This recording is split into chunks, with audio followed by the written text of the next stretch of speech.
श्री गुरुदेव दत्त. श्रीमद भगवद्गीतेच्या 10व्या अध्यायावर आपलं प्रवचन सुरू आहे.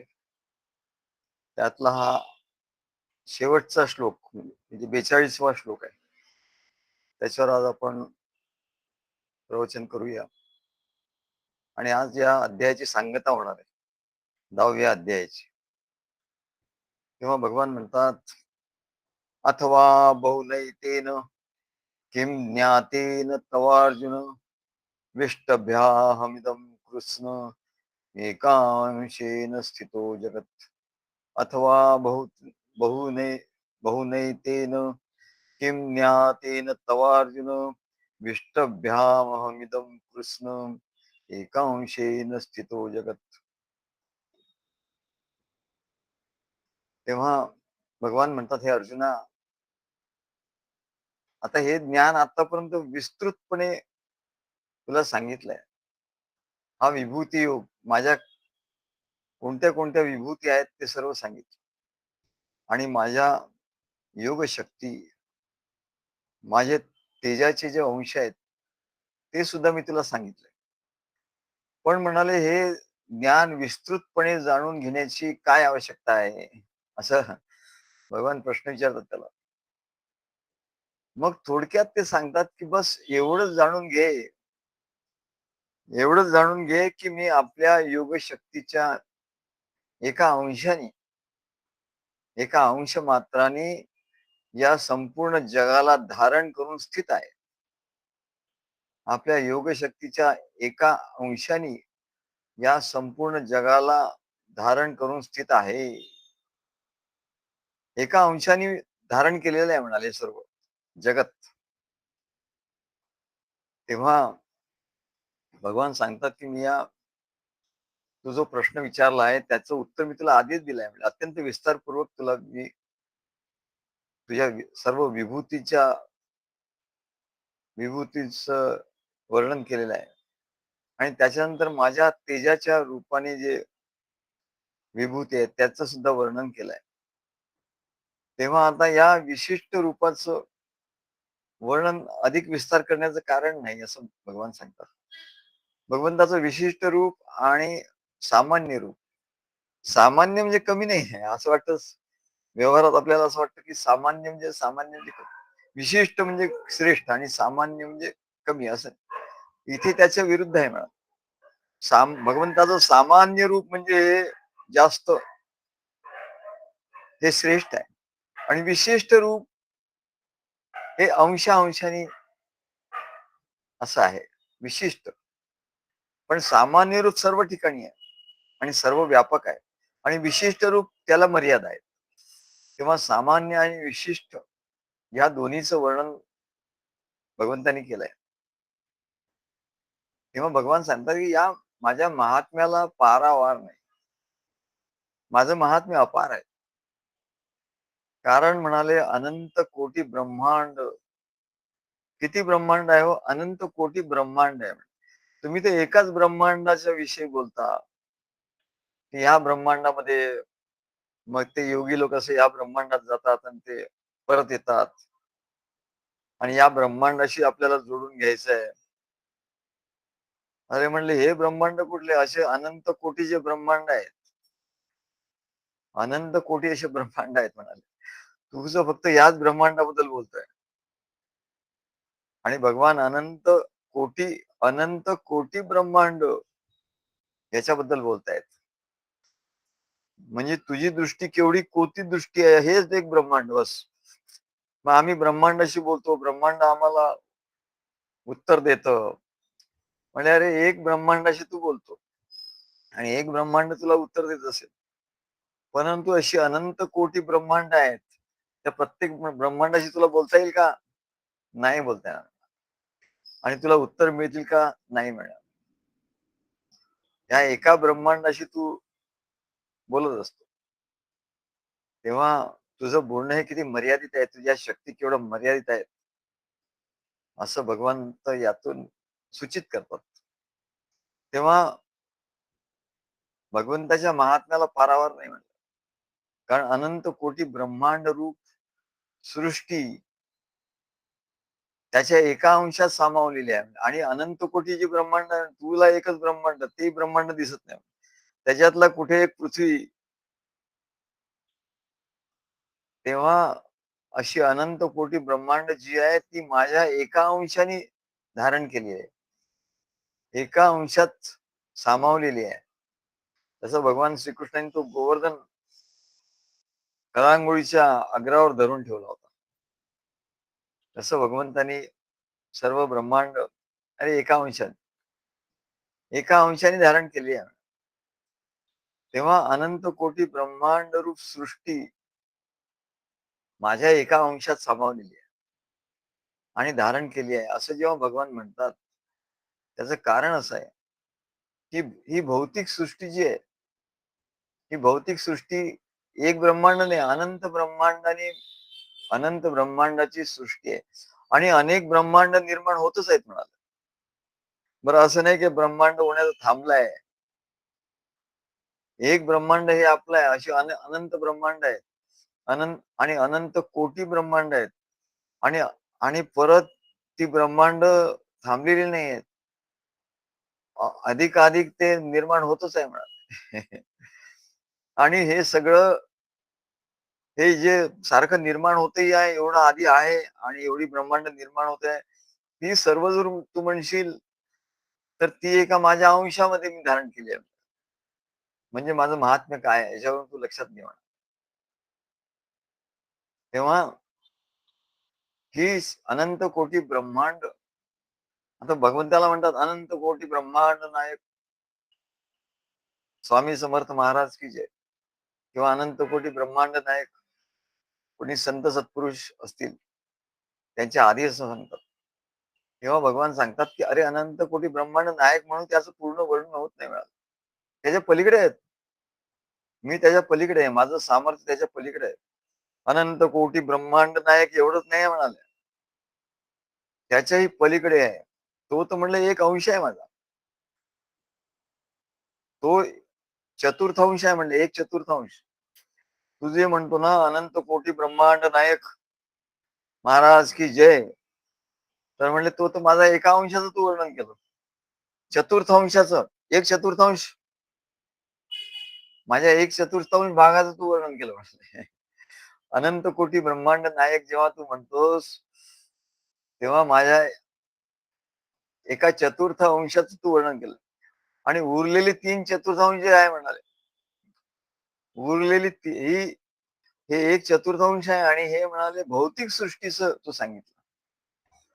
माझ्या अभिव्यक्तीचा मी जो व्यक्त झालो सृष्टी रूपाने, त्या माझ्या अभिव्यक्तीचा हा ही भौतिक सृष्टी अनंत कोटी ब्रह्मांड एक भौतिक सृष्टीच आहे म्हणाले. अनंत कोटी ब्रह्मांड भौतिक सृष्टी ही केवळ एक चतुर्थांश आहे आणि माझी आध्यात्मिक जी सृष्टी आहे ती म्हणले तीन चतुर्थांश आहे. आध्यात्मिक सृष्टी आहे ती तीन चतुर्थांश आहे.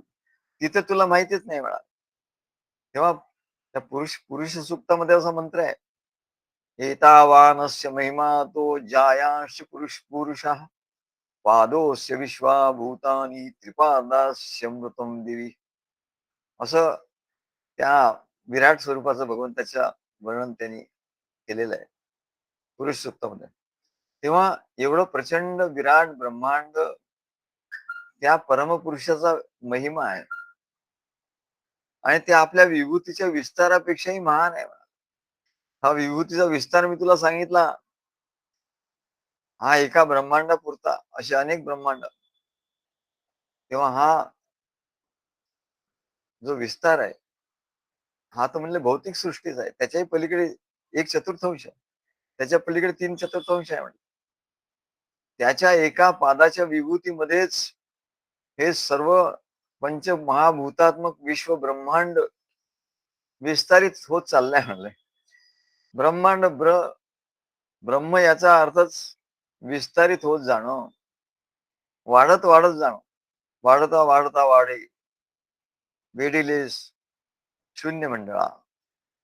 तसं म्हणाले ब्रह्म याचा अर्थच वाढत वाढत जाणार. किती वाढत काय सांगता येत नाही. याचा अंत नाही, ते अनंत आहे. ते म्हणले अस्थायी पंचभूतात्मक विश्वब्रह्म. बरं हे अस्थायी आहे. हेही काही स्थायी आहे का? नाही. तर याचा प्रलय होणार आहे म्हणा. आणि प्रत्येक ब्रह्मांड जे 14 भुवनाचं जे चतुर्दश भुवन ब्रह्मांड, 14 भुवनाचं जे ब्रह्मांड, एक एक ब्रह्मांड आहे म्हणलं, असे अनंत कोटी ब्रह्मांड, ते सर्व लयाला जातात. काही लयाला जात आहेत, काही उत्पन्न होत आहेत, काही राहत आहेत, काही परत लयाला जात आहेत. असं सारखं हे चालू आहे म्हणा. एवढा विस्तार आहे. आणि बाकीचे 3 पाद आहे म्हणले. एका पादाने हे पंचमहाभूतात्मक विश्व ब्रह्मांड, अनंत कोटी ब्रह्मांड आहे. जे तुला दिसतंय किंवा जेवढं तू बघू शकतो तेवढं तरी तुला दिसतंय ब्रह्मांड. तू कल्पना करू शकतोय. पण बाकी जे त्रिपाद विभूती आहेत म्हणले, बाकी जे त्रिपाद आहे, माझं स्वरूप, त्यात म्हणले अमृत दिव्य लोक आहेत. ते अमर आहेत म्हणले. हे तर मृत्यूरूप आहे. हे सर्व ब्रह्मांड विनाश होणार आहे. पण याच्याही पलीकडे 3/4 जे आहे ते माझे अमृत दिव्य लोक आहेत. ते मृत होत नाहीत, त्याचा नाश होत नाही. असे अमृत, असे दिव्य लोक आहेत माझे, असं भगवंत सांगतात. तेव्हा अरे तुला या ब्रह्मांडाबद्दलच माहिती आहे. पण त्याच्या पलीकडच्या दिव्य लोक, अमृत दिव्य लोकांबद्दल तुला माहिती नाही. हे तर जड आहेत, हे ब्रह्मांड सर्व जड आहेत. तेव्हा ते शाश्वत धाम आहे माझं. तेव्हा हे 14 भुवनाचं ब्रह्मांड, यात ब्रह्मदेवाचा ब्रह्मलोक सुद्धा येतो. ते सर्व नष्ट होणार आहे. पण भगवान विष्णूचा जो वैकुंठ लोक आहे, तो मात्र शाश्वत आहे. तो या सर्व ब्रह्मांडाच्या पलीकडचा आहे. तो शाश्वत निवासस्थान आहे, निजधाम आहे भगवान विष्णूचं. भगवान श्रीहरीचं ते निवासस्थान आहे. ते ते कधीही नष्ट होणार नाही. ते शाश्वत आहे. आणि त्याच्याही पलीकडे म्हणाले, ते तर सगुण साकार झाला. त्याच्याही पलीकडे माझं निर्गुण निराकार स्वरूप सर्वांना व्यापून आहे. निर्गुण निराकार स्वरूप. आणि त्या ठिकाणी तर विशेष आणि सामान्य असा द्वैतभाव काहीच नाही. विशेष काहीच नाही तिथे.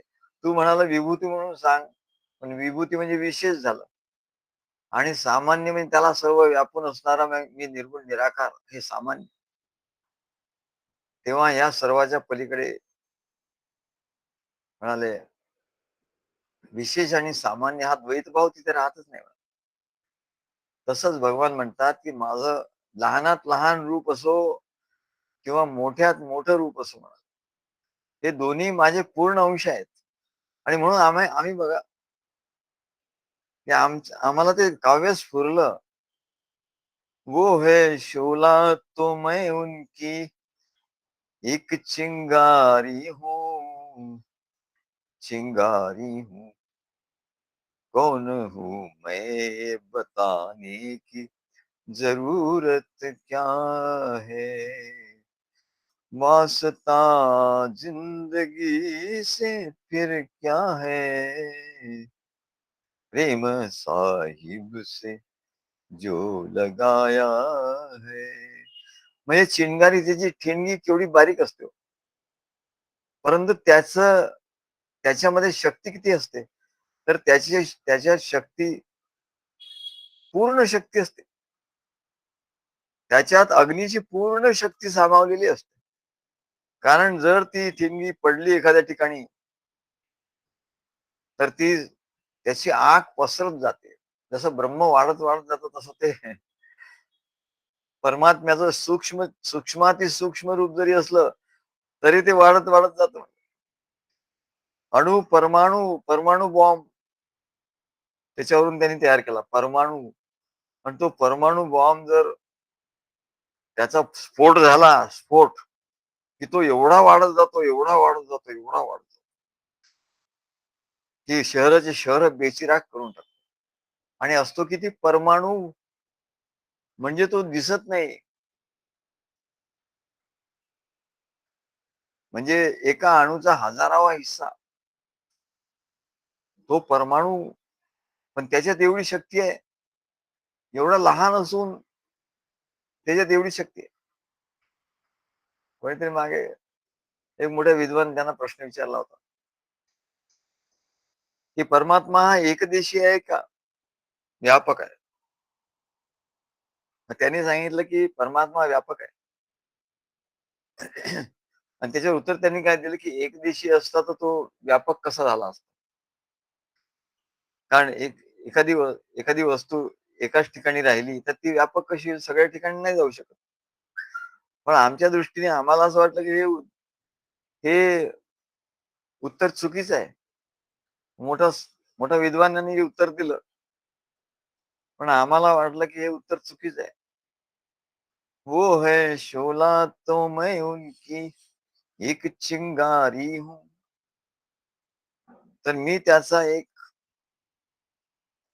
काय एक चिंगारी, पण ती एवढी मोठी होते, की की आगीत सर्वत्र ती पसरते, ते व्यापक होते म्हणे. आणि म्हणून तुकाराम महाराज म्हणतात, "अनुरणीया थोकडा तुका आकाशा एवढा तुका आकाशा एवढा." तुकाराम महाराज म्हणजे अणु रेणूपेक्षा मी लहान आहे. एकदम सूक्ष्म आहे. अणु रेणूया थोकडा. हे माझं स्वरूप आहे. तुका आकाश आहे एवढा, परंतु मी आकाशापेक्षाही मोठा आहे. आकाशाला गवसणी घाली असा मी आहे. म्हणजे जो अणुरेणू आहे, त्याच्यात ते पोटेन्शियल आहे. पोटेन्शियल आहे, पोटेन्शियल. की तो एवढा व्यापक, सर्व व्यापक होऊ शकतो. आणि म्हणून आमचे महाराज नेहमी म्हणायचे, "अणोरणीयान महतो महीयान." परमेश्वर कसा आहे? अणोरणीयान. अणुरेणूपेक्षा एकदम सूक्ष्म.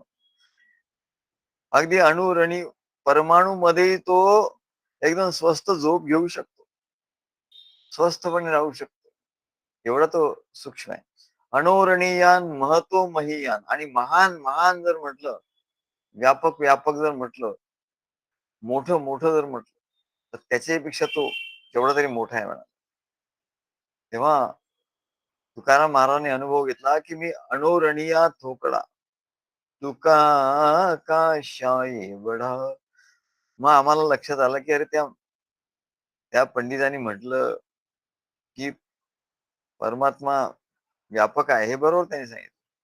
पण त्याचं जे कारण त्यांनी सांगितलं, की तो एकदेशी असता, तो सूक्ष्म असता, तर मग तो सर्वकडे राहू शकला नसता. हे चुकीचं आहे. हे त्याचं म्हणणं चुकीचं आहे. तेव्हा भगवान श्रीकृष्ण सांगतात, ही गंमत बघा, की भगवान श्रीकृष्ण आणि अर्जुन देहाने दोघेही या विनाशी ब्रह्मांडातच आहे. हे ब्रह्मांड नष्ट होणार आहे. आणि या ब्रह्मांडातच ते आहेत. पण तरीही भगवान म्हणतात, की हे चतुर्दश भुवन ब्रह्मांड त्यांच्या अस्तित्वाचा एक अंश आहे. भगवान म्हणतात, की या ब्रह्मांडात मी आहे. परंतु हे चतुर्दश भुवन ब्रह्मांड आणि असे अनंत कोटी ब्रह्मांड हे माझ्या अस्तित्वाचा एक अंश आहे. चतुर्थांश आहे. एक चतुर्थ. मग याचं रहस्य काय आहे? किंवा याचं रहस्य असं आहे, की भगवान या देहाने या जगतात, ब्रह्मांडात आहे. तरी स्वरूपाने ते नित्य तुरीय अवस्थेत आहेत. स्वरूपाने ते तुरीय अवस्थेत आहेत. देहाचा 4 अवस्था आहेत. जागृत, स्वप्न, सुषुप्ती आणि तुरीय अवस्था. तुरीय अवस्था म्हणजे सर्वाच्या पलीकडची अवस्था. जागृत, स्वप्न, सुषुप्ती या तिन्ही अवस्था नष्ट होणाऱ्या आहेत. एक अवस्था गेली की दुसरी, दुसरी गेली की तिसरी. पण तुरीय अवस्था ही नष्ट होणार नाही. तुरीय अवस्था म्हणजे चतुर्थ अवस्था. ही चतुर्थ अवस्था काय करते? ह्या तिन्ही अवस्थांचा अनुभव घेते. तिन्ही अवस्थांना बघणारी तिन्ही अवस्थात तुम्ही जागृतीत असाल तरी जागृतीत असाल तरी तो आत्मा, आत्मज्ञानी, आपल्या जागृती अवस्थेला बघतो, वेगळेपणाने बघतो. तो झोपला तरी आपल्या त्या निद्रावस्थेला वेगळेपणाने जाणतो, वेगळेपणाने जाणतो. तो स्वप्न बघत असला तरी त्या स्वप्नाला वेगळेपणाने जाणतो. आणि हा जो जाणणारा आहे तो तुरीय आहे आणि तो नष्ट होणार नाही. तो नेहमी आहे आणि तो व्यापक आहे. तो जरी एका देहात असला तरी तो व्यापक आहे. आणि म्हणून म्हटलं की हा आत्मा जो आहे, अयम आत्मा ब्रह्म. अरे तुझ्या देहातला जो आत्मा आहे, माझ्या देहातला जो आत्मा आहे, असं वेगळं वाटलं तरी तो वेगळा वेगळा नाही म्हणजे तो ब्रह्मच आहे. म्हणून अहम ब्रह्मास्मी असं म्हटलं की तुझ्या देहातला आत्मा त्याच्या देहातला आत्मा असं वेगळं नाही. तो एकच आहे. तेव्हा आणि तो शाश्वत आहे. तो कधी कुठे जात नाही म्हणजे. की जो येत नाही. नसे येत ना जात काही, तया विण तो रिता ठाव नाही. त्याच्या ठिकाणी म्हणजे तो येत नाही जात नाही, स्थित असतो. आणि त्याला त्याच्या वाचून कुठला रिता ठाव नाही. काही अशी जागा नाही की जो तिथे नाही. अशी रिकामी जागा नाही. आमचे सद्गुरू अवधूत स्वामी महाराज त्या एकदा त्यांनी आम्हाला एक कथा सांगितली. काय कथा सांगितली? एक ऋषी होते, त्या ऋषीचं नाव मी आता विसरलो. एक एकदा त्या ऋषींनी भगवंताला विनंती केली. भगवंताचे भक्त होते. भगवंताचा जो भक्त आहे त्यांनी भगवंताला प्रार्थना केली, हट्ट केला, तर भगवंत त्याचा हट्ट पुरवतात. त्या ऋषींनी भगवंताला विनंती केली की भगवंता, मला तुमची माया बघायची आहे. तुम्ही माझी माया सगळी नष्ट केली. आता मला माझ्या ठिकाणी काही माया नाहीये. पण मला तुमची माया माया म्हणतात ते बघायची आहे. तेव्हा भगवान म्हणाले, या उगाच या फंदात पडू नको. म्हणले तुला त्रास होईल उगाच. माया कशाला बघायला जातो म्हणा. आता आहे ना, मायापासून तू वेगळा झालाय ना, माया मुक्त झालाय ना, मग आता कशाला तू त्या फंदात पडतोस? तो म्हणाला नाही नाही, मला ती माया बघायचीच आहे. त्यांनी आग्रह काही सोडला नाही. तेव्हा भगवंतानी माया निर्माण केली. आणि बघता बघता जिकडे तिकडे म्हणाले अंधार पडला आणि सर्वीकडे प्रलय सुरू झाला. सर्व घर दार जमीन शेती सगळं सगळं त्या पाण्यामध्ये बुडायला लागलं. सर्व पर्वत काय सर्व काही त्या पाण्यामध्ये थोड्या वेळाने बुडून गेलं. फक्त ते ऋषी वाचले. त्यांना तिथे ठेवलं. नाही तर माया कोण बघणार? आणि ते भगवंताचे भक्त होते. जिकडे तिकडे पाणीच पाणी झालं आणि ते ऋषी गटांगळ्या खाऊ लागले. प्रचंड वादळ, वारे, अंधकार आणि त्यांना एवढी भीती वाटली. मग घाबरले. मग ते म्हणाले, भगवंता आता मी माया बघितली म्हणाले. आता तुम्ही आपली माया आवरून घ्या. अशी प्रार्थना केली. तेव्हा भगवंतांनी लगेच आपली माया आवरून घेतली. आणि त्याला त्याच वेळी आकाशामध्ये एक दिव्य प्रकाश दिसायला लागला. असा मोठा प्रकाश पडला. आकाशात दिव्य प्रकाश दिसायला लागला. आणि त्या प्रकाशामध्ये आकाशामध्ये एक मोठा गाडा, जसा आपण बैलगाडी म्हणतो ना, मोठा गाडा होता. आकाश मार्गाने चालला होता तो गाडा. आणि त्यात काय होतं, मोठमोठी सोन्याची अंडी ठेवलेली होती. खूप भली मोठी, एक एक अंड खूप मोठं मोठं होतं. सोन्याची होती अंडी ठेवलेली होती. आणि त्या अंड्यांच्या मधोमध एक दिव्य बालक, छोट बालक होतं.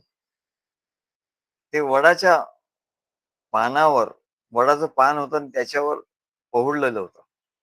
आणि आपल्या एका पायाचा अंगठा दुसऱ्या हाताने धरून अत्यंत आनंदाने हसत मुखाने आपल्या मुखात घालून ते चोखत होतो. त्याच्यावर एक संस्कृतचं काव्य आहे, ते आम्हाला आठवलं. महाराजांनी ही कथा सांगितली तेव्हा आम्हाला ते काव्य आठवलं. आम्ही संस्कृत शिकत होतो तेव्हा ते काव्य आम्ही शिकलो होतो. करारविंदेन पदारविंदम मुखारविंदे विनिवेशयंतम वटस्य पत्रस्य पुटे शयानं बालं मुकुंदम मनसा स्मरामी. करारविंदेन पदारविंदम. अरविंद म्हणजे कमळ. करारविंदेन म्हणजे हातानी. हात रूपी कमळानी. पदारविंदम पायरूपी कमळ. त्याचा तो अंगठा घेऊन मुखारविंदे. मुखारविंदे म्हणजे मुखकमल. त्या मुखकमलात त्यांनी विनिवेशयंतम, त्या मुखात तो घातलेला आहे अंगठा. आणि तो चोखतोय. वटस्य पत्रस्य पुटे शयानम. आणि वटाच्या पानावर तो झोपलेला आहे. बालम मुकुंदम मनसा स्मरामी. अशा बाल मुकुंदाचं मी स्मरण करतो. असं तेव्हा असं स्मरण केल्यानंतर माया नष्ट होते. असं माया एखाद्या वेळेला तुम्हाला जेव्हा त्रास द्यायला लागते तेव्हा असं भगवंताचं बालकृष्णाचं काय ते रूप बाळ श्रीकृष्णाचं हे रूप त्याचं स्मरण करावं. करारविंदेन पदारविंदम मुखारविंदे विनिवेशयंतम वटस्य पत्रस्य पुटे शयानम बालम मुकुंदम मनसा स्मरामी. आणि असं त्या ऋषीने बघितल्या बरोबर ते असं त्यांनी बघितल्या बरोबर प्रवचन सुरू आहे. असं बघितल्या बरोबर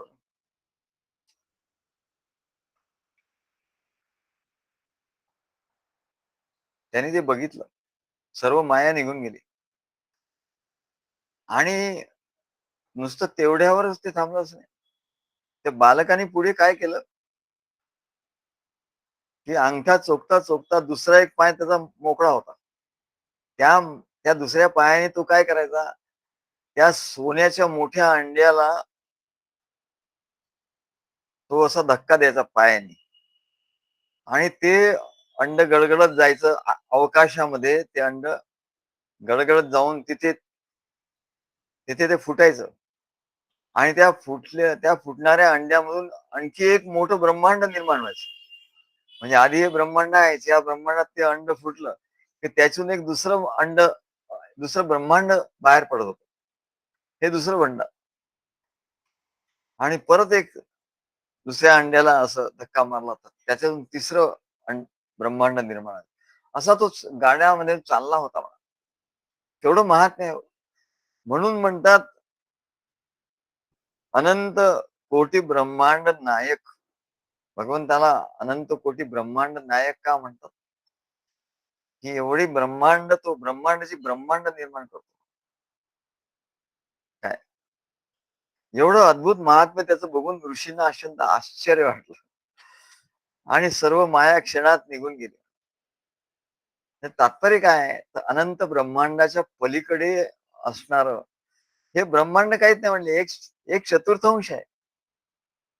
हे ब्रह्मांड एक चतुर्थांश भाग आहे. 3/4 तू बघितलंच नाही म्हणलं. तू ब्रह्मांडातच फिरतोय. ते योगी लोक ब्रह्मांडात फिरतात. आणि मग ते रात्री ब्रह्मांडात फिरतात आणि सकाळी उठून मग ब्रह्मांडात काय बघितलं याचा विचार करतात. अरे लेका, एका ब्रह्मांडात फिरला तू, त्याचा विचार करतो. अशी अनंत कोटी ब्रह्मांड आहे आणि तू ब्रह्मांडाचा विचार काय करतो. हे ब्रह्मांड अनंत कोटी निर्माण केली त्याचा विचार कर. त्याच्या पलीकडे 3/4 जे आहे त्याचा विचार तर तू कधी करशील. त्याचा विचार तुला येणारच नाही. काय त्या दिव्य लोकाचा अवतार विचार तुझ्या ठिकाणी कुठे येणार. तेव्हा भगवंताचे आणि म्हणून त्याला अनंत कोटी ब्रह्मांड नायक असं म्हणतात. भगवान सांगतात की त्याचप्रमाणे आता हे तर भगवंताचे जे अवतार होतात, काही लोकांना अवतारच मान्यच नाही. अवतारच नाही. तेव्हा अवतार भगवंताचे जे होतं हे तर काहीच नाही म्हणत. हा भगवंत अवतार जेव्हा घेतो आणि मनुष्य रूपात जे अवतार होतात त्यांनाही अनंत कोटी ब्रह्मांड नायक म्हणतात. अनंत कोटी ब्रह्मांड नायक, राजाधिराज सद्गुरु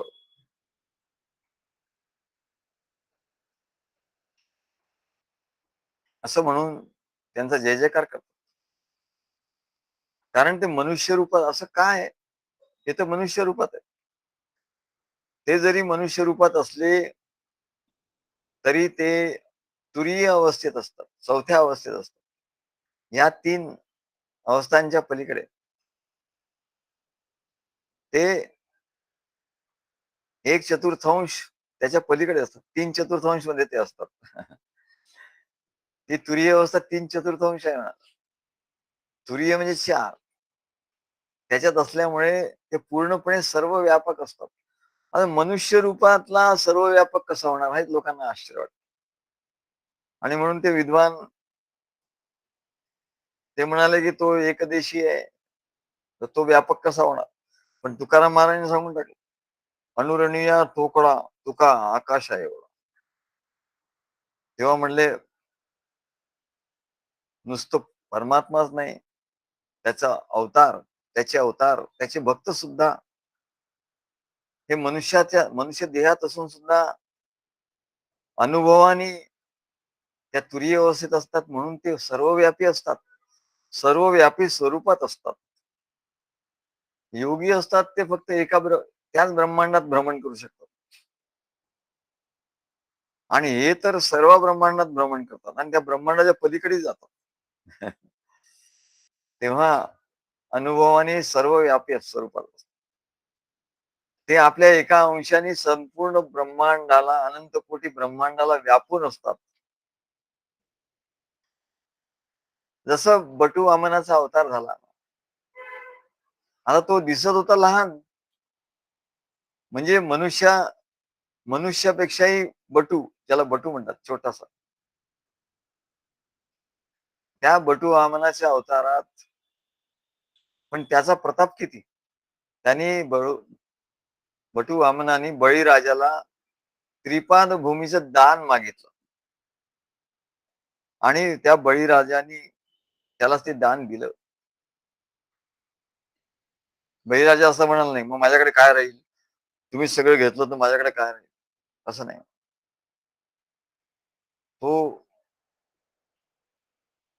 त्याचं हृदय एवढं विशाल होत, तो भक्त होता, भगवंताचा भक्त होता.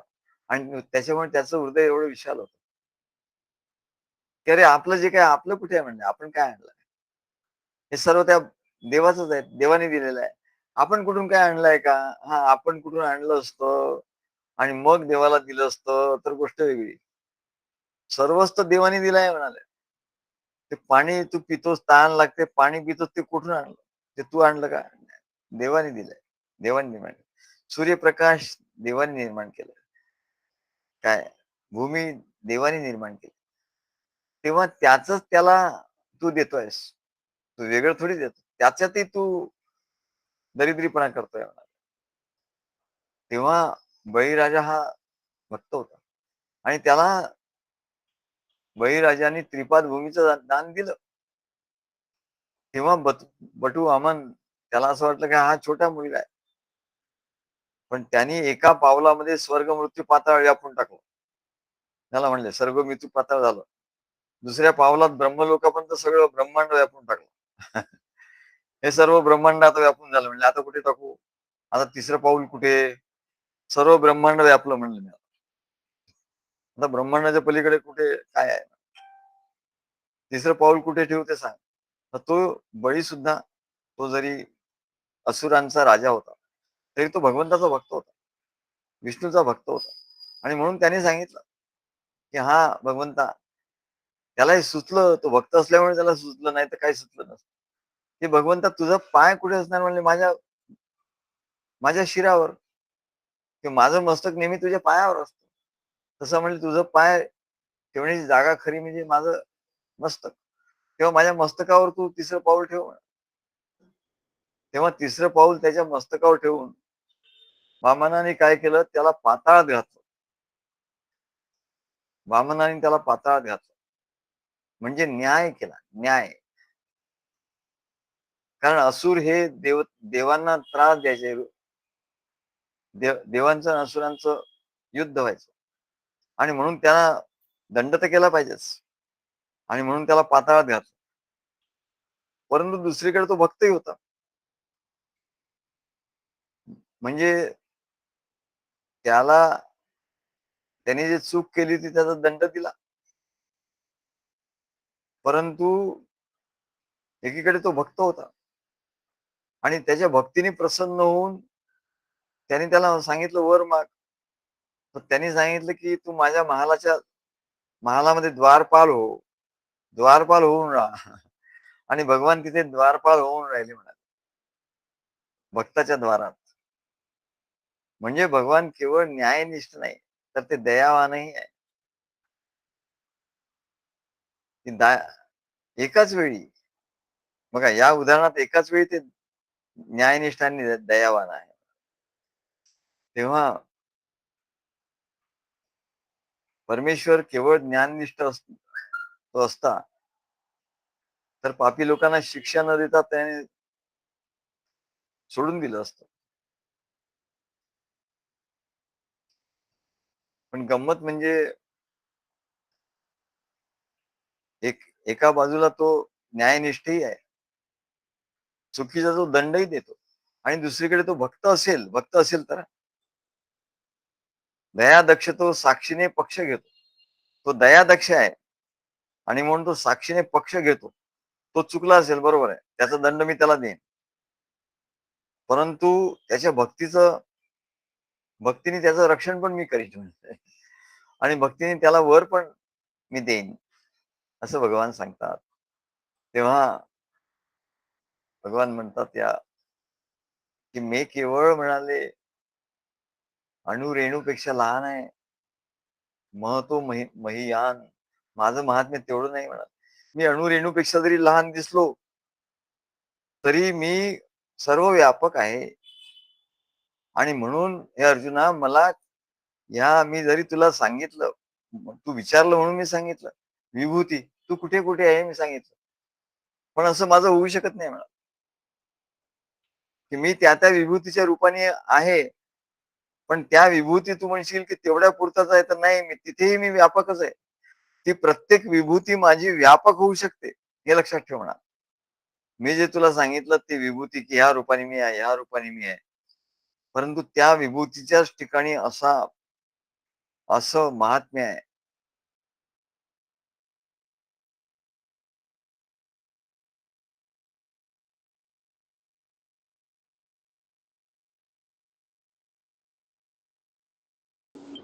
सद्गुरू आवाज गेला. ते त्यांच्यातच आवाज नाही. किरण बोलला आता.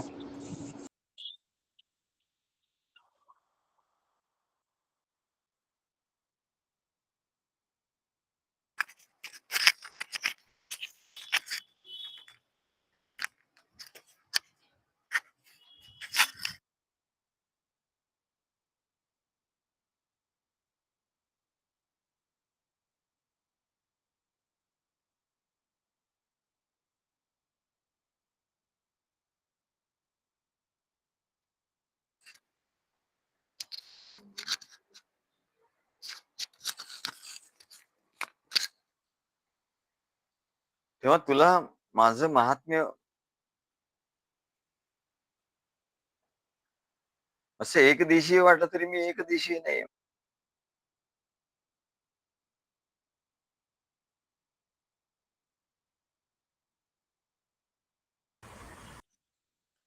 सद्गुरू परत गेला आवाज.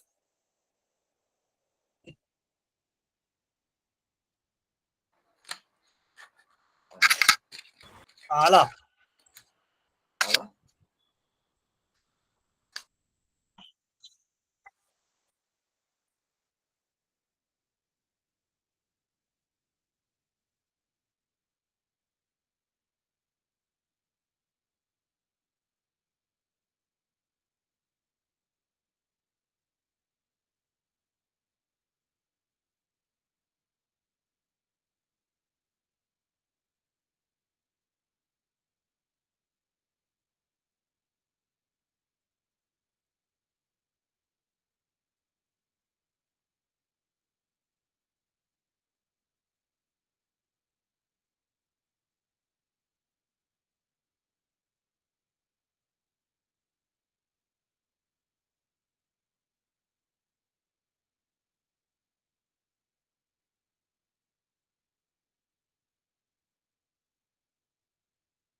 नाही येते आवाज.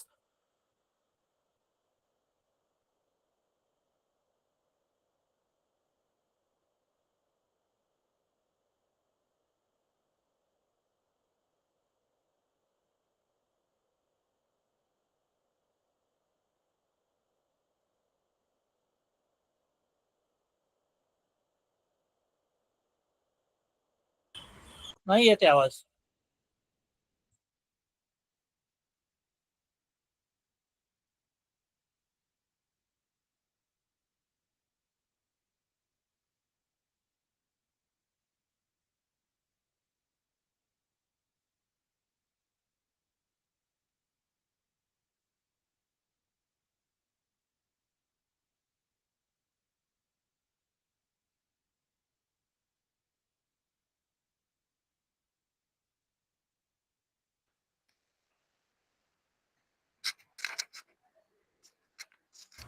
आलाय आवाज. आलाय. हा.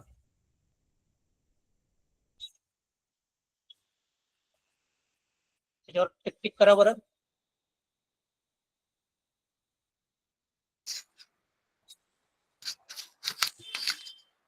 आता येतोय का? हा येते येते. हा.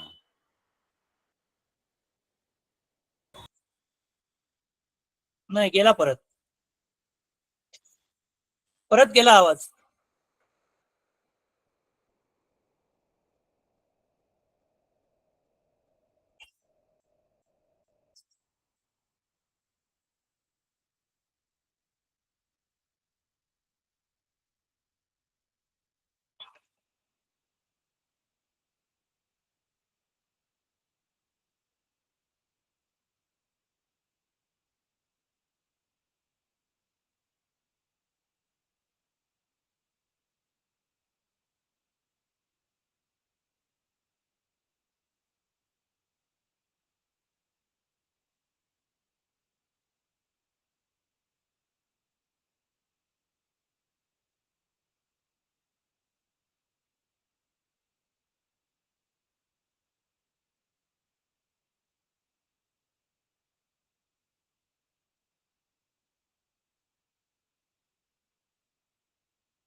तेव्हा हा